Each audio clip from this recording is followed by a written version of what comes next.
sure I heard something.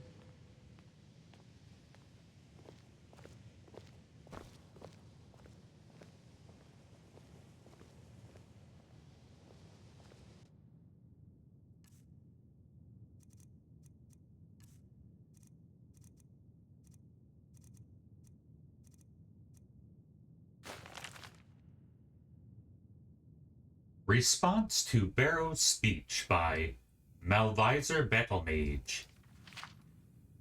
On the 14th of last seed, an illusionist by the name of Bero gave a very ignorant speech at the chantre of Julianos in the imperial city. As ignorant speeches are hardly uncommon, there was no reason to respond to it. Unfortunately, he has since had the speech privately printed as Bero's speech to the battle mages, and it's received some small undeserved attention in academic circles. Let us put his misconceptions to rest. Bero began his lecture with an occasionally factual account of the famous battle mages, from Zurin Arcturus, Tiber Septim's imperial battle mage, to Jagar Tharn, Uriel Septim's the Seventh's imperial battle mage. His intent was to show that where it matters, the battle mage relies on the other schools of magicka, not the school of destruction, which is supposedly a battle mage's particular forte. Allow me to first dispute these so-called historical facts. Zurin Arcturus did not create the golem Numinium by spells of mysticism and conjuration as Bero alleges.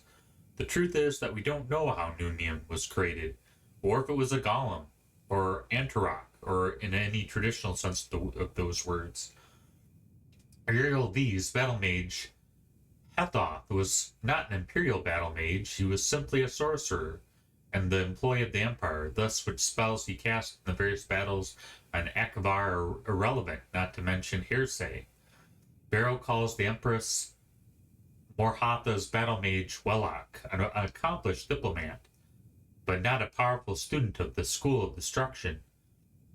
I congratulate Bero on correctly identifying an imperial battle mage, but there are many written examples of Wellock's skill in the School of Destruction. The sage Salaris, for example, wrote extensively about Wellock, casting the vampiric cloud on the rebellious army of Black Rose, causing their strength and skill to pass on to their opponents. What is this but an impressive example of the School of Destruction?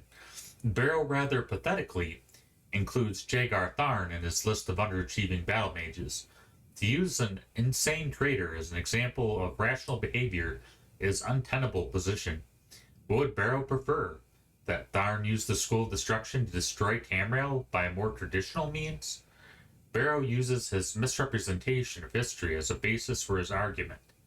Even if he has found 4 excellent examples from history of battle mages casting spells outside their school, and he didn't, he would only have anecdotal evidence, which isn't enough to support an argument. I could easily find 4 examples of illusionists casting healing spells, or Nightblades teleporting. There's a time and place for everything. Bero's argument, built on the shaky ground, is that the School of Destruction is not a true school. He calls it narrow and shallow as an avenue of study, and its students impatient with megalomaniac tendencies. How can one respond to this? Someone who knows nothing about casting a spell of destruction, criticizing the school for being too simple?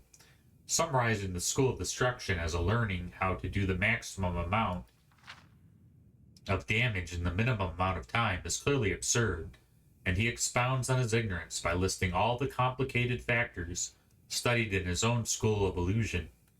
Allow me in response to list the factors studied in the School of Destruction.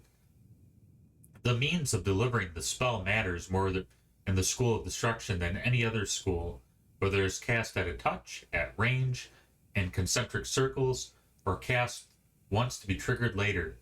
What forces must be reined in to cast the spell? Fire, lightning, or frost? And what are the advantages and dangers of each? What are the responses from different targets from the assault of different spells of destruction? What are the possible defenses and how may they be assailed? What environmental factors must be taken into consideration? What are the advantages of spell delayed damage?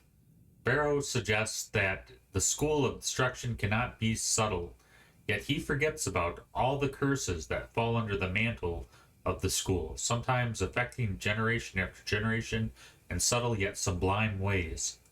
The School of Alteration is a distinct and separate entity from the School of Destruction, and Barrow's argument that they should be merged into one is patently ludicrous. He insists again, a man who knows nothing about schools of alteration and destruction is the one insisting this, that damage is part of the changing of reality dealt with by the spells of alteration.